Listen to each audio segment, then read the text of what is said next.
I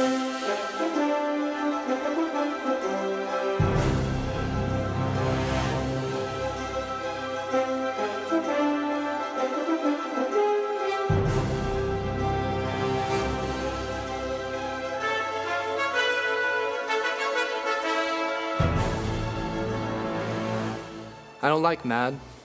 They're coarse and rough and irritating. And they get everywhere. Not like here. Here everything is soft and smooth. Don't f***ing touch me.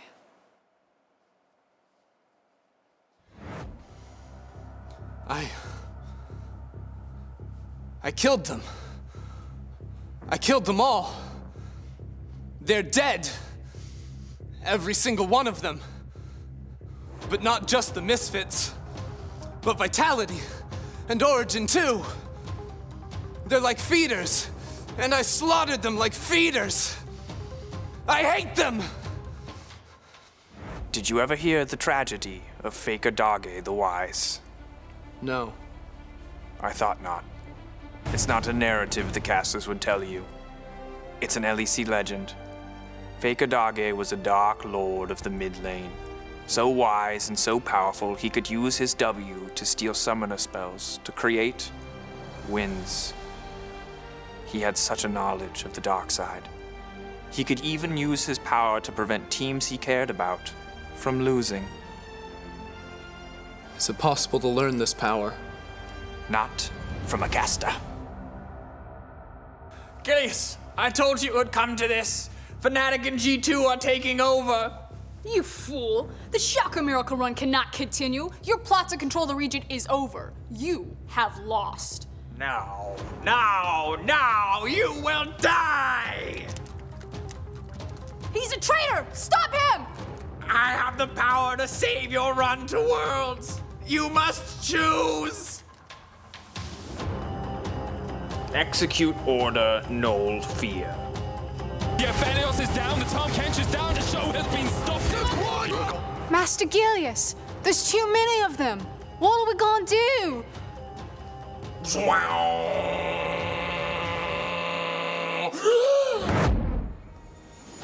I have failed you, Gilius. I have failed you.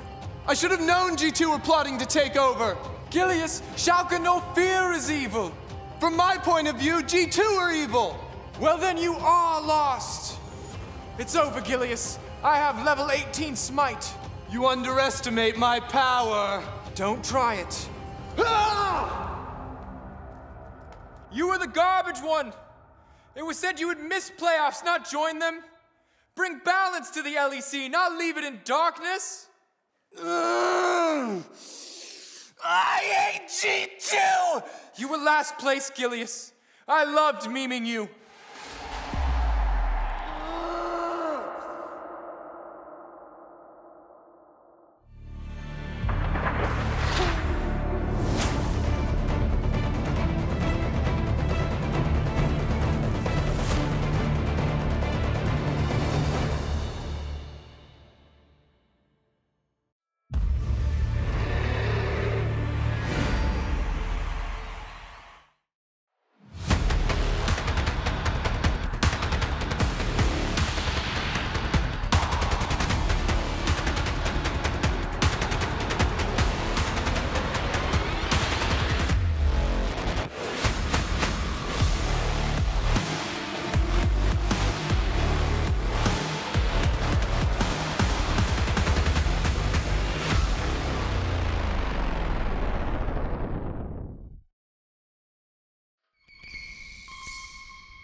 Welcome to Berlin, Germany, home of the LEC Summer Playoffs. Round 2 has arrived. It is time for a show. The stakes are now higher than ever as Schalke and Mad Lions fight for a spot at Worlds. Now, last week we expected the rise of the new blood, but what we got was a return of the Kings. Caedrel. Yeah, I mean, G2 really stepped up, Fnatic really stepped up. These teams, Fnatic kind of found a playstyle that really works for them, and I really like G2. They've really found their form from last year. Not only is it their macro, but I think their individual team fighting skills are just, yeah, it's unmatched. Whew, yeah, individual talent is really what blew me away. I feel like Selfmade really stepped up. His Evelynn was fantastic, and Caps and Wonder, you know, move aside, Rookie and the Shy. The duo is back. They're looking to perform internationally, and they've got to start by doing it domestically. Those two had a killer performance last week. What do you let it boil down to that once the best of fives arrived, we saw a completely different story than the regular season? I feel like that's exactly it, Sjokz. We get to see some of the veteran experience coming out from two of these teams, and honestly, I think that when we heard it from Perks, where he said, when we get to play on a single patch, when we get more time to prepare, when you have the room to be flexible and get to adapt, that's really where you get to see some of the star power of G2 and Fnatic, and we got a great show last week. Yeah, but for Rogue and Mad, yeah, it wasn't great, and especially Rogue, I think, shocked me the most in how they underperformed so much last week and were no match for Fnatic. Yeah, you saw Rogue throughout the whole sort of summer split. They were so consistent. The team fights were nailed, the macro was nailed, the drafts were nailed, but it just felt like in the draft against Fnatic, they couldn't really adapt properly. I felt like Fnatic threw something at them, showed all their cards, and then Rogue just couldn't respond very well. I think that it's a very unfortunate situation for Rogue right now because they've locked Worlds, but all the fans are just looking at them in such a negative lens. And I believe that Rogue definitely still has more to show. Individually, these guys, 4 of them were on the All-Pro second list, right? That's because of how they performed during the regular season. Everyone still has high expectations of them, and I think that coming into Sunday's game, I still expect a lot more from this team. Yeah, they can bounce back, but will they? G2 and Fnatic, however, are now in the upper bracket still. Mad Lions and Schalke are battling for the right to challenge Rogue and also a spot at Worlds, because that's what our focus is on today. That lower bracket in the playoffs. Mad versus Schalke for Worlds, and then further for the rest of playoffs. Yeah, it's going to be an intense run, that's for sure. Of course, today's best of 5 will decide who locks in that spot at Worlds, and then we will get that race for the LEC title. That we will, and we also want to hear from the viewers at home. Which of the teams in the lower bracket do you think is most likely to make a title run? So to go deep in the playoffs. Spam now in chat, MadSO4 or RGE. For Rogue, Caedrel, I'm going to pose that same question to you. Who out of those teams could make a deep run and crawl out of that lower bracket? Well, I would say Rogue, if they can find their form of the regular split, if they can get their consistency back and just put this whole weeks of practice work into just fixing their draft, finding what they think is good in the meta, I would say Rogue. But I think if Schalke win today, convincingly, I think Schalke's going to make a run all the way to the semifinals. See, I'm aboard the Mad hype train. I think that a lot of people are sleeping on them right now because I think they had a really competitive series against G2 last week. I think that in a best of 5, their ability to adapt is strong. And I think that of the 3 teams in the lower bracket, Mad is the one that can most likely take games off the big 2. Well, we'll check in with the vote in just a second, but just so that we have it out there, is anyone going to challenge Fnatic or G2 in that upper bracket? I think I need to see this week's games, but I genuinely believe Mad can. I think they can. Vedius is a Mad believer. I think it's Rogue. I'm more of a Rogue believer if they can find their form. Otherwise, Schalke is going to come to that semifinals, and they're probably going to make fun of Fnatic.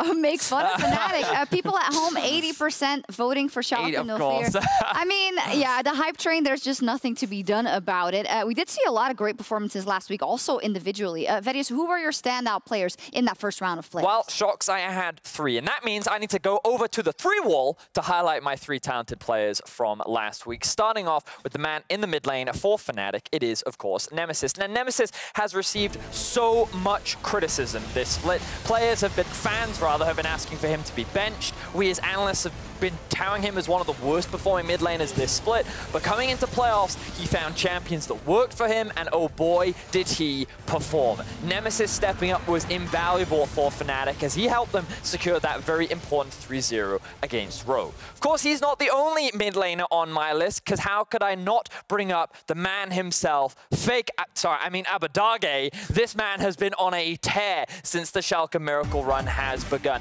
Getting a solo kill against Zazie, landing multi-man Azir ultimates. This guy has been performing out of this world, and everyone is considering one of the best mid laners in the league right now. Of course, we'll have to wait and see how he stacks up against Humanoid later on in the day, but he's definitely a mid laner to watch. My final player to highlight is a G2 player, but it's not the one you think. It's not Caps, it is, of course, Wonder. This man has returned to form entering playoffs. We've seen the rise of carries back in the top lane, and when you put one in a position to carry, he seems to do just that. His Nico performances were fantastic, and I think that he, alongside Caps, were clutch in so many situations that helped win them the series against Mad Lions. Now, we'll see if Wonder can reach his 4th final in a row as he and G2 take on Fnatic tomorrow. And they're going to try to buy a bit more space, but he cannot connect. Now the rest of the team now coming in. Jankos, though, he's already used the grid. He's going to be very squishy, but they cannot quite kill him because an unbreakable comes in at the perfect time. Fnatic, I think they kind of looked a bit shook off after we beat them last final. It's like they felt like what they were doing just could never like work against us. And I think they just wanted to change it up and find like a new way of playing that could actually beat us. Submit still trying to get in. Golden Shadow, there's the jump. Submit dives into the back line. And we always manage to find these like solutions to our problems that we always just make it work. So if the meta keeps on going like this way for us, it's perfect, honestly. I feel like it's just right for our players. A little taste of what is to come tomorrow. Two of the most winningest organizations in Europe take each other on again. But the record is against them for Fnatic. They are 0-7 versus G2 in 2020. That's not how we want to start that best of 5. Yeah, they definitely must have some kind of mental edge or like a mental buff versus Fnatic in the end. I think G2 has just shown that time and time again, they're just the better team. And I think that while Fnatic look great, the problem that they always have with G2 is that whenever they've got a game plan that they know works, G2 then comes in like, well, we've got another game plan. And like we saw it in the finals in spring where everyone was saying, like, even we were on the analyst desk, we're like, we think Fnatic's going to win. And then the Kog'Maw Lulu comes out of nowhere. And it feels like that G2 just always seem to have Fnatic's number. Yeah, that's true. Maybe a bit of a mental breakdown there from the side of the Fnatic players, but they have to start fresh. You brought it up. You said that final, it was so much in G2's favor in spring. And they even said that kind of caught us off guard. And we suffered from that. But now the playoff buff is activated for both Fnatic and for G2, but will it be enough? I am hoping so. Yeah. I can't be confident right now. Yeah, I think that Fnatic look great, and if they can bring out the performance that they did against Rogue, then I have high optimism this is going to be a great series. That's tomorrow, but today and tonight, Schalke and Mad Lions take to the Rift in a series with everything on the line.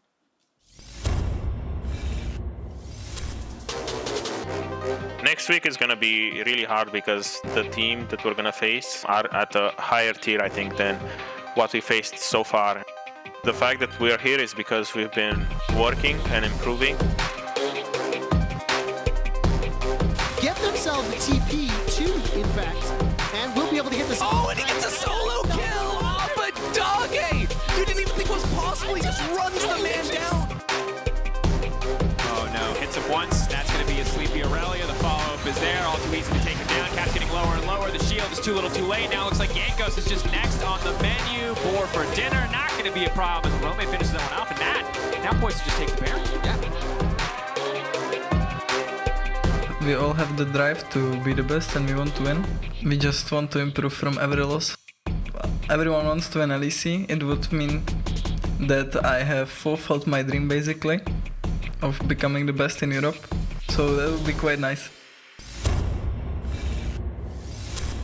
Parzi has a dream, but Schalke 04 is living the dream of the miracle run. And we just pulled up the standings at the end of week 4 to show you what has transpired since then and how impressive the run from Schalke has been. So, as you can see, it was pretty much done and dusted, right? Like, so many teams, so many players were sitting in the middle of the pack in our league, and it was crazy competitive. But Schalke were right at the bottom. We thought that it was done and dusted. There was no way that they'd be able to come back, and here we are. 8-10 is now the record that they ended, and now they're in a position to lock a spot at Worlds. Yeah, if you go 1-8 in your first like 9 games and you make it to playoffs, obviously that's a huge achievement. I think us as XL during the regular split, when we saw Schalke sort of week 5, week 6, we're like, okay, that's guaranteed win for us. But then they came along and they just stomped us, so we were like, oh wow, maybe this team's actually pretty good. And winning 10 games in a row is it's really difficult. And the fact they've done it, I'm just so impressed. Yeah, exactly. I love that you brought that up, because I think the hype is big. We also saw it with 80% of the people voting for it, and they're just riding that wave. And honestly, they went from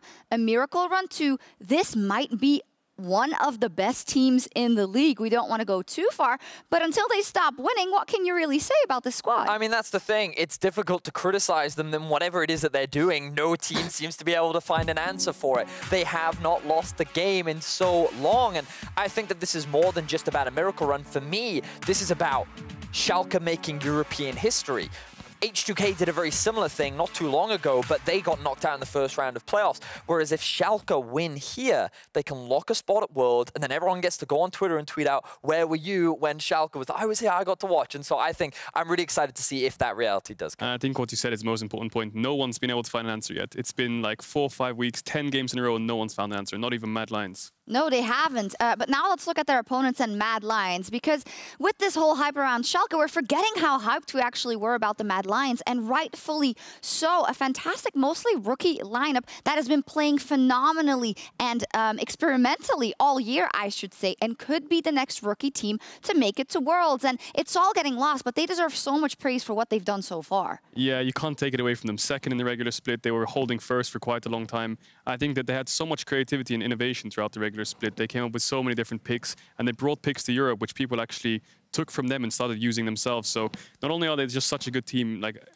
as a team as 5, they're just so innovative, and they just bring up new things, which is just impressive. Play without fear. Yeah, I think they certainly do. I mean, earlier this split, we were comparing them to G2 of last year, and we were saying that this could be one of the next super teams that we have arising from Europe, especially from such young players. And I think that the amount that they've achieved in their very first year is impressive. And if they can lock in that world spot, I think that just that's going to round out what has already been a fantastic year for Mad Lions. But you've said it all. They could also not get it, and that would be such a heartbreaker. But I think you have to look in the mirror when you're the Schalke, the Mad Lions players. I mean, both of them, but especially Mad when it comes to Worlds, because they had so many chances to directly take their fate into their own hands. Yep. The game versus Rogue, the game versus Schalke on the last day. So I think the pressure must be enormous, and the heartbreak would be enormous if they can't make it. All on the line for Mad today. So let's see what their coach had to say before today's series. And thank you very much, Sjokz and Mac. Thank you for joining me, and congrats on getting back-to-back coach of the split this year. Thank you very much. It's super interesting. I mean, earlier this week you were saying how broken is it to get carried by players and stuff. But I mean, coaching is a teamwork in the end. So explain to me, how did your coaching methods work, especially with this lineup this year, you think? It's certainly a team effort. I mean, the spirit behind that tweet is that I just feel really lucky to have all the people that we have in the staff, and I think it's kind of easy to look good with the people that I have around me, right? Like as a coach, I think I have a very specific set of requirements because of the person that I am. Like I need other people that will do certain things for me around. Like, for example, the role that Cass fills is very much like he does a lot on the preparation side. And I view my role very much as like the person who's there to provide the structure and set the tone, do the reviews, make sure the environment stays good, have all the kind of like one-to-one conversations and the difficult conversations with people. That's very much the role that I see. And I also put a huge emphasis on all of the other outside of game stuff and having like a really good work-life balance and this type of stuff. And I wouldn't be able to do that without having all the extra support that I have around me. You know, we have a really big staff at Mad Lions. We have Jake, we have Martina, our sports psychologist. We have Cass and Gita, who help doing a lot of the preparation. And above all of that, you also have Peter, who's just incredibly experienced and has been like a really, really amazing guide to me and my first year as a head coach. And I think that that's, you know, all of those combined are a lot of the reasons why I've developed as a person and as a coach, and why things have gone well for us. So I mean, I'm just grateful to everyone else that I have around me, really. And you have an amazing team. I mean, you were mentioning Jake. I also want to follow up on something that you both expressed this year, the fact that you wanted the Mad Lions players to grow as individuals more than players. So 1 year in, anything you can tell me about their evolution? I think we've definitely made a lot of big steps. I think we started off with very, very baby steps at first, because I mean, this is a lot of our players' first experiences coming away from home in a lot of ways, right? So there are a lot of barriers that people have had to get over, mostly around kind of the way that we think about things like innovation, the way that we communicate with each other, these types of things, physical fitness, opening up their minds a bit to things like meditation. So there's been, you know, diet, nutrition, all this type of stuff, supplementation as well, plus all the challenges that COVID brought to like dealing with stress. There's been a lot of hurdles there. And I think that these are issues that you have to learn from yourself, right? Like someone else can tell you, well, you will feel a lot better if you drink lots of water and eat well and sleep well and all this type of stuff. But until you experience the difference that it makes, it's really hard to be able to appreciate just how good you actually can feel if you've never done this before. If you've never really looked after yourself and really got good sleep and really like felt your absolute best, it's really hard to appreciate how well you can actually perform, and how much of a difference that can make. And I think, you know, sometimes it takes letting people fall down a bit and being like, well, you would have found this easier if you'd like implemented some of these things, and this is why we do some of these things, right? Like when the stress gets to a really high point, you know, all teams go through rough patches, and we went through one towards the end of the split. Like in the very last week, we had a couple of like pretty poor showings. That's no secret. And you know, at that point, that's when you reiterate as a coach, right? This is why we do all of this stuff, to cope with the stress, because it's really stressful. And we're a very young team, and I'm a young head coach.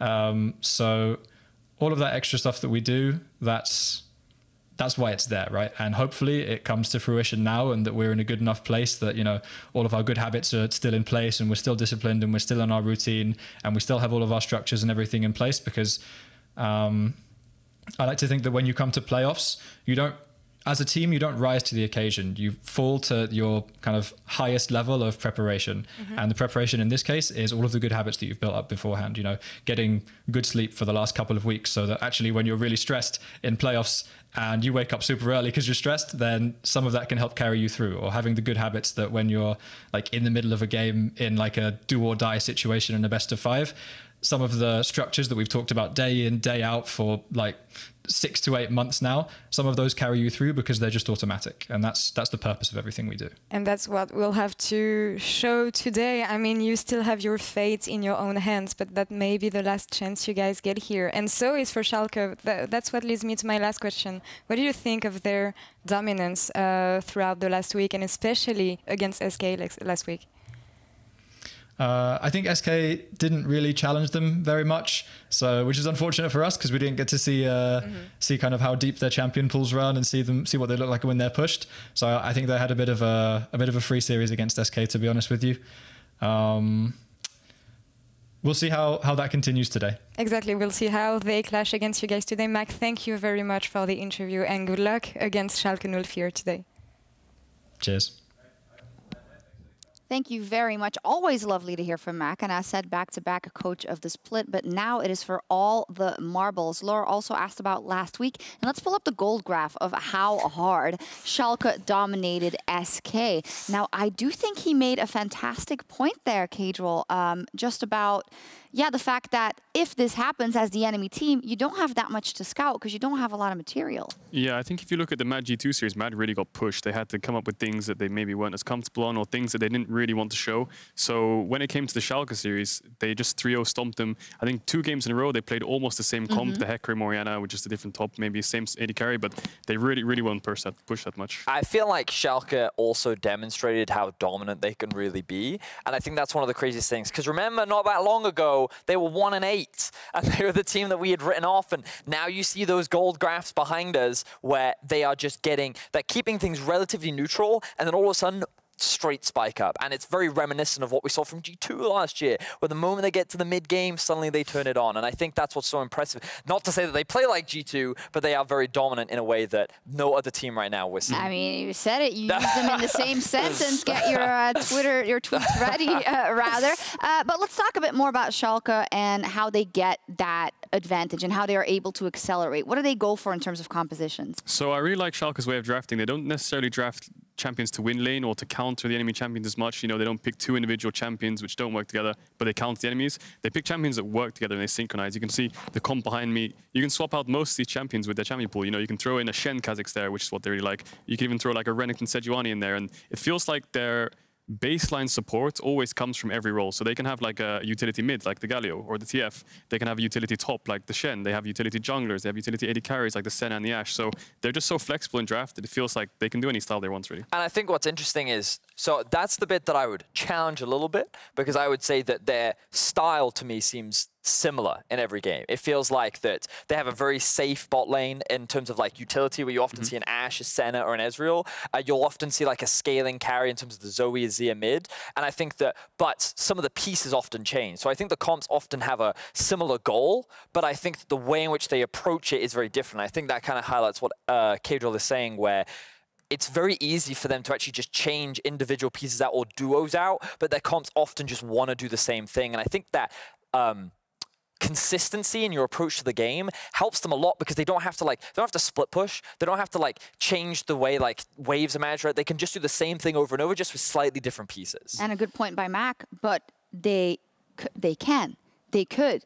They just have not been really tested. I mean, that's in the true, last right? They couple could of actually have more lined up. We don't know, and I think this is why the series will be so interesting, because we will see more from both sides. And I think when we talk about the Mad Lions and our compositions, we also have to highlight flexibility, but in a completely different manner. Yeah, I really like Mad Lions' way of drafting throughout the entire split. You know, they always came up with neutralization picks like the Sona Lux. They came up with aggressive picks like the Ivern Renekton, things like this, just things you wouldn't expect, which are really aggressive. And I think that's what separates Schalke from Mad Lions. Mad Lions can go early game, they can go aggressive, they can dive you, they can TP on you level 1, they can dive you level 2. But I think that's the thing that separates them and Schalke. Schalke, they opt more into scaling and team fighting rather than going for aggression. But I think Mad Lions definitely has the edge in the early game. And I think that some crucial picks that we're going to be looking at are in the bot lane specifically. I think that when we talk about Schalke, we look at the Ashe, we look at the Senna, we look at the Ezreal, often safe utility lanes that are very good at neutralizing. Whereas when you look at Mad Lions, Kalista, we see Caitlyn. I think we're going to see a Lucian as well. Stop. We already see it a lot in mid lane. I wouldn't be surprised to see it in the bot lane as well. And I think that they're lanes that you can quite easily play around. And what we saw last week when they played up against G2 was Galio in the mid lane. We saw a Galio Camille combo. And while they did invest in the top lane initially, they then brought that pressure down to bot, and they were extremely proactive. They were going toe-to-toe with G2, and I think that if any team is going to challenge Schalke, it is a team like Mad and how they approach the game. All right, final note on that? Yeah, I just think if you look at the Fnatic series, it's a bit separate point, but I think if you look at the way the Fnatic drafted, maybe you could try and implement that into your own style, because I think that no one's really come up with an answer for it yet. The Lucian mid or the AD mid with the AP jungle, especially with Lilia being so strong, I think it would fit Mad Lions pretty well. So I'll be interesting to see if Mad Lions actually took a sort of page from Fnatic's book. And Shadow versus Gilius, what a hype matchup in and of itself. As a small quick update, we have been informed by league management that we are currently experiencing an issue with getting players into the lobby, and we will be a bit delayed getting into our first game. We will pass on updates as we get them. We do have content for you. You know, we get paid to talk, so I hope we can do it. We're also going to see what the viewers think right now. Who will win this series, Mad or SO4? Spam in chat. We're going to get to predictions already. Hopefully, then we can get into game, but we'll see. So you have some time for this. Vedius, who are you going for? So I am predicting Mad Lions. I think that last week, the 3-1 scoreline was not really representative of how close that series was, and I could have seen a world where that could have gone to all 5 games. I love the fact that Mad Lions was willing to go toe-to-toe with every play that G2 is making, and I think that ultimately, Game 2 specifically, the reason why they lost was because they were just getting individually outplayed by players like Caps, like Wonder, even like Mickey. And there's no shame in getting outplayed by some of the best players that we've ever had in Europe. And I think that it just goes to show how capable Mad Lions is. The flexibility in their draft, their aggression, their ability to move around the map. I'm very optimistic, and I can't wait to see what Mad can do today. So I expect them to win. I saw that you have like a screen there. It says what people are voting for. 70% Schalke for now. Caedrel, what do you think? I have to agree with Vedius on the point that Mad Lions are a really strong rookie squad. They've been strong all year. It would be really lovely to see them at Worlds, but unfortunately, I think Schalke's going to take this. I mean, the Schalke Steam train is just going full force. I think there's 10 wins in a row. They beat Mad Lions last week or the week before, I think it was. And I just think Schalke is just consistency, their macro game, and just their drafts are just better.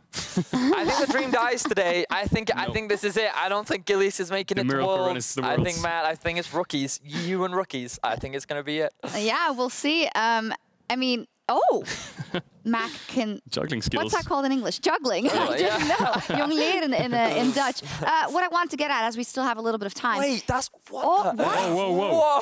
Whoa! Oh, he dropped on. That was pretty good. You know, what I kind of wanted to touch on as well...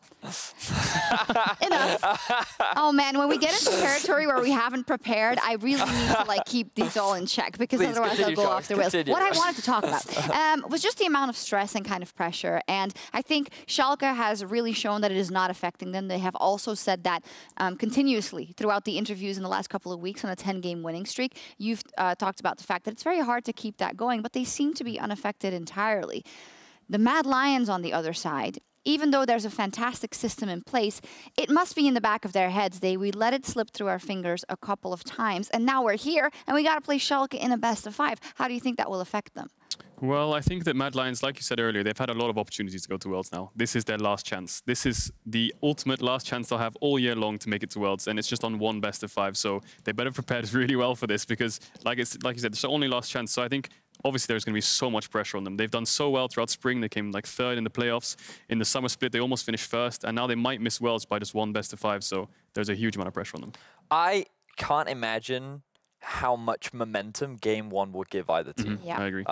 Like, I can't speak from the perspective of a pro, and maybe Caedrel can give more insight on this, but I can imagine that the moment you win Game 1, it's almost like a weight is lifted off your shoulders, and you're like, okay, we have that 1-game advantage, only 2 left to go. Whereas the team that's lost, it's like that shot at missing Worlds is now ever bigger. We still have to win 3 games. We've got to adapt. Like, I can just imagine that that must be so difficult, and I imagine that it could affect both sides pretty equally as well, because even though Schalke initially had nothing to lose, now they have everything, right? And it's that one best-of-5. They're in exactly the same position the Mad Lions is in as well. That is so well put, by the way. They had nothing to lose, and now they have everything to lose. I love that. I think that looking at best-of-5s, you can look at Fnatic where they show in the first game, they show their plan, the AD AP mid. You can look at SK where they show the lane swap level 1 already. I think that Game 1s are so important just because people come with plans. And if you're the team without the plan, you just go in standard and the enemy team pulls out a plan and you actually win them against them in the first game, it kind of makes the team question themselves, like, was this actually the right plan in the first place? And that's where the momentum comes from, if you beat their plan on the first game.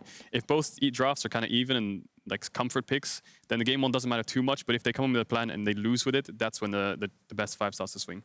Super interesting. I heard that we may still have 10 minutes before we get into that first game, so we're going to keep you entertained.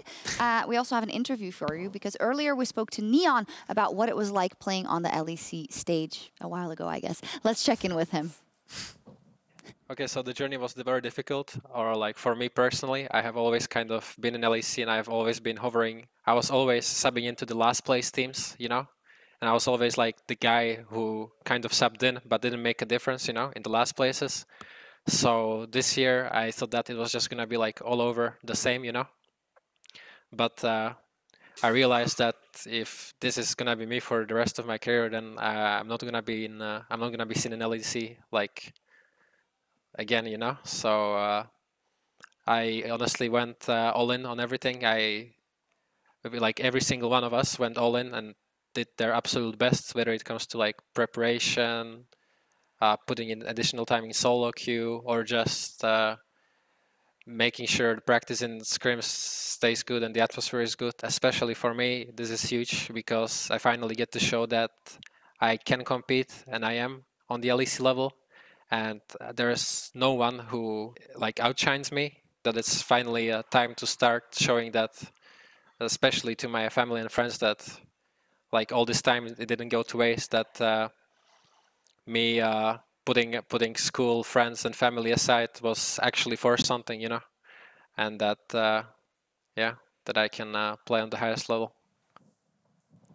Wow, lovely to hear from Neon. And this is kind of a side of him we haven't seen yet or heard from, I would say. And it's something, you know, you can't think about too much, you know, even as casters and when you're doing the show, about how kind of this is such a big sacrifice for every one of these players. And they have so much they're fighting against that is not necessarily out in the open, right? And especially for Neon, he's right. I mean, even a couple of weeks back when they were 1-8, it was like the Inex came in and this and that, and it wasn't sure who would get a shot and if they would even stay there. But somehow he made it work, and that's really good for him and for Schalke. I mean, he was the only good Ashe player for a while. Right. Remember, like, here in Europe, we were like, no one can play Ashe, and then he brings it out, and he's like, this is how it's done, guys. And then he has a fantastic performance on it, and I think that, of course, there's always going to be a lot of weight on the shoulders of their players as you move into each split. And again, I think Caedrel can speak a lot more on this than I can, but we talked about pressure, and I think the pressure is something that always sits on the back of these pro players. You can tell that they always want it, and I think today we're going to get to see which hungrier team comes out on top. We will. I'll get to Caedrel in a second. Just a small update. We have received an update from League Management. They have resolved the issue.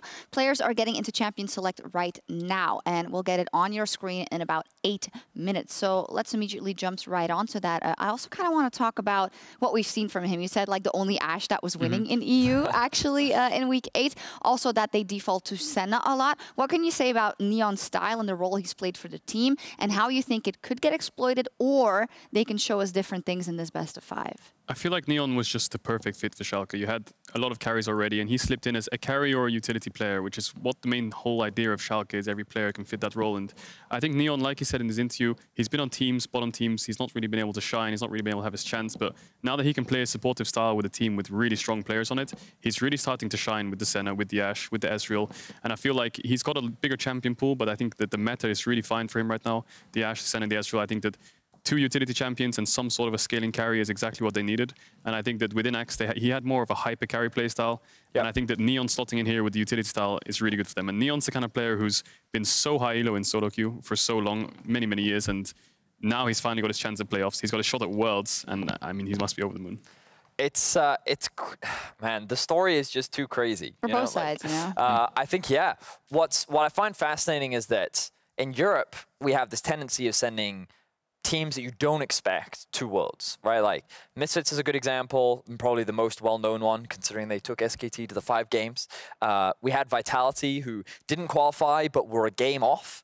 They had, I think it was a tiebreaker against Cloud9 that they ended up losing. But don't remind me. Yeah, they were like in the group of death. Yeah, they were in the group of death. Yeah. They took down Samsung. They took down RNG, and then they, you know, they had an impressive run. And then last year, we had Splice, Humanoid on. Of course, wasn't quite a rookie squad, but it was in a position where I think no one really expected them, and they took a game off of FPX. And I think that Europe has this tendency of sending teams to Worlds that always surprise, and a lot of that comes off the fact that we have so many talented rookies and young players. And I think that a lot of these players on both sides have not had an opportunity to showcase what they're capable of at Worlds. And I think regardless of who makes it, they will represent Europe well, and I'm excited to see what they can do on the international Great point. I think within them also lies the hunger, because they know what their predecessors have done with a 3rd seed or a 4th seed. Yeah. And they say, we can do this as well. Give us a chance. Well, you have to step up and take it. It all comes down to this for Schalke and Mad. Who will be EU's final team at Worlds 2020? Let's find out. One of the most unpredictable seasons we have ever had. It's do or die, right, for so many of these teams. If you hadn't caught it yet, Schalke is still in the race. Ignore the Schalke Miracle Run if you want, but Schalke are a damn good team right now. Rattling off the damage. Crouch escapes from up and Dreams manages to land the dead charge. Worlds is the goal, and we're 3 games away from Worlds, so I'm going to focus on that first. Swift comes Helios. The railgun comes out. Neon gets the kill. It's only natural to kick out my other coach, Mac, from playoffs, so I would rather play Mad Lions and just send them home. So there it is. There's the Hemo Blake. Odo waits for the perfect moment. That's going to pop. Not be able to do a lot more, though. Oh! It does it again! Who's going to make it to Worlds, Reckless? Schalke. Schalke. Oh, you're also on the hype train. Mad Lions, they were kind of on a downturn. If they bring back to their previous level, then I think we get a close series. Oh, it's Carzzy flashing in fearlessly, running down G2. They don't have enough damage to heal. He's healing off the dragon in the meantime. Oh my god, Carzzy absolutely dominating that fight. Mad Lions did have a few games against G2 where they showed some signs of greatness. The damage to finish the job. The delayed snare. Now the Hecarim moving in. Wonder has to run for the hill. Shadow wants to turn it. He gets burst. He looks to Wonder. This is so much gold for the Hecarim. Oh my god! This is here comes the showstopper as well. Selfmade has to use the ult to try and survive in the pit, and is stolen away. Once again, Inspired gets it. Coming to playoffs, I thought the 2 best teams are us and G2. I guess Fnatic proved me wrong. Reckless is caught out by himself, but on the front line is Hillesang. That we didn't really play like we used to. I don't really care who we play between Schalke and Mad Lions. Yeah, I mean, they play for Worlds, right? And hopefully we'll prepare better this time.